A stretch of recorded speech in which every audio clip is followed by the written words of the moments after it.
Well, I think the purpose of, the bye week this week, at least for us, is, number one, we need to get some guys healthy. We've had some guys been playing a little bit banged up, so this is an opportunity for them to get rest. I think, secondly, it's an opportunity for everybody on the team who is healthy and can practice to make significant improvement.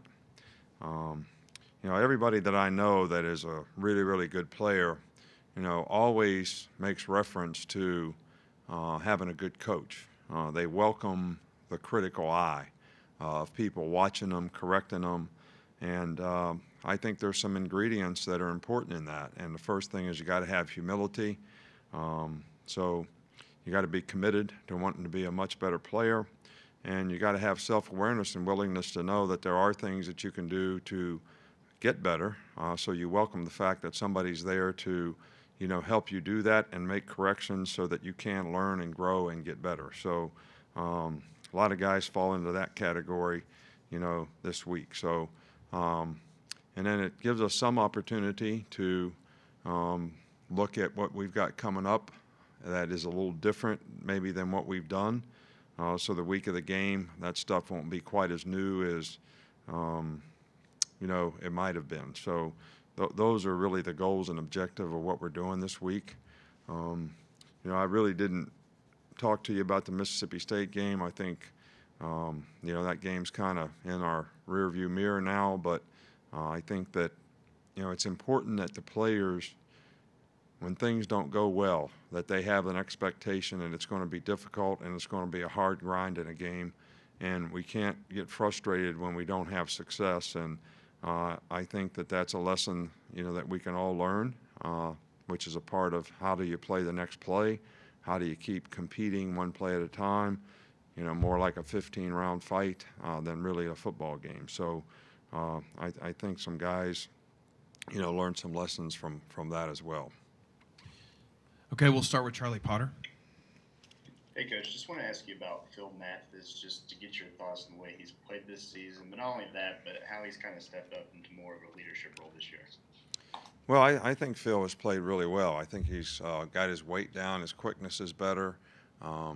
That's the thing that I think has helped him the most, and I think he's playing, with a lot more initial quickness, moving better, rushing better. The guy's got a really, really good motor, plays hard all the time, and his production has increased, with those improvements, and I'm really pleased with him. I think he sets a good example for the young guys, so we're pleased with that as well.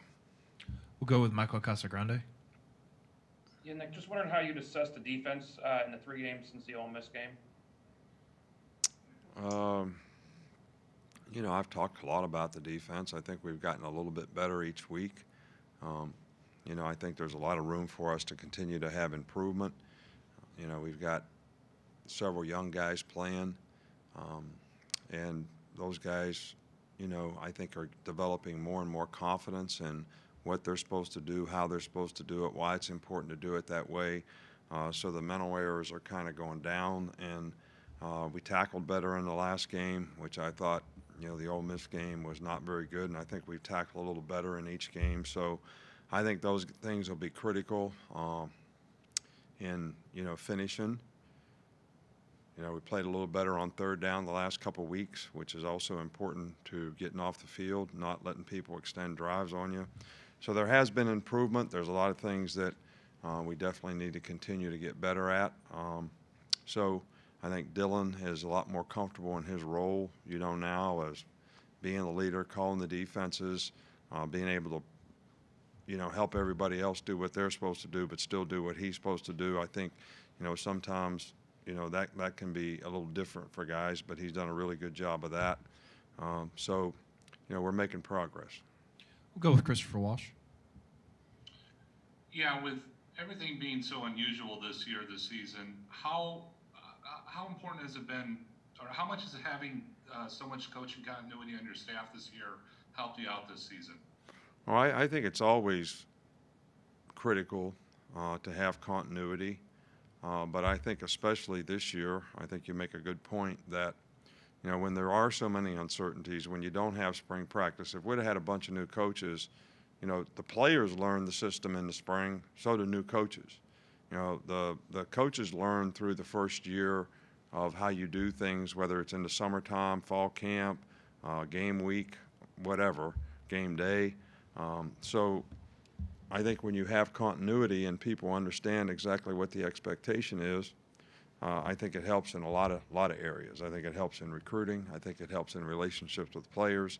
I think it helps with knowledge of the system and also implementing the system relative to the players that we have because you know them well.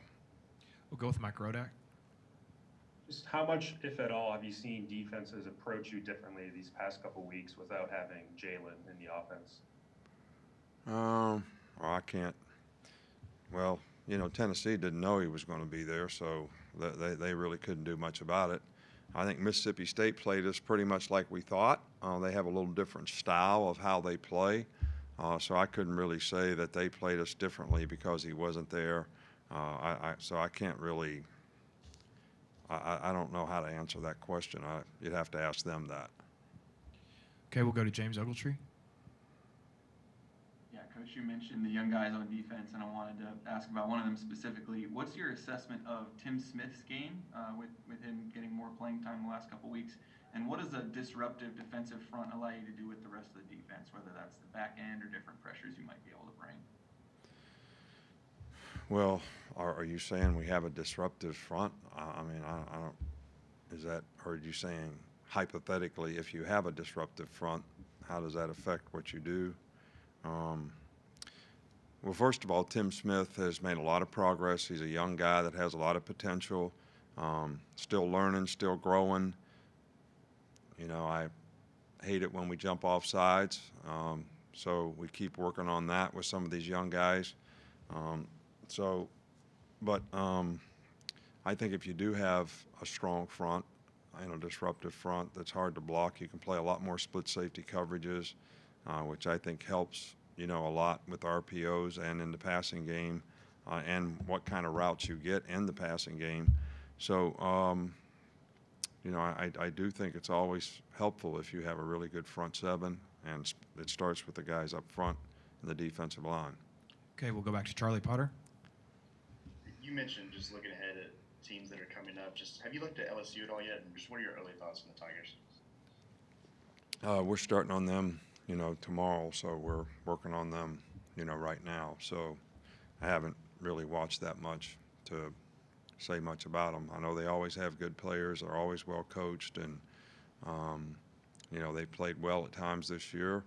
So I know, you know, their quarterback's been out, and that's affected them the last couple weeks. But I can't really comment because I haven't really watched that much. All right, Coach, that looks like that's all we've got for the night. Thank you. All right, thank you.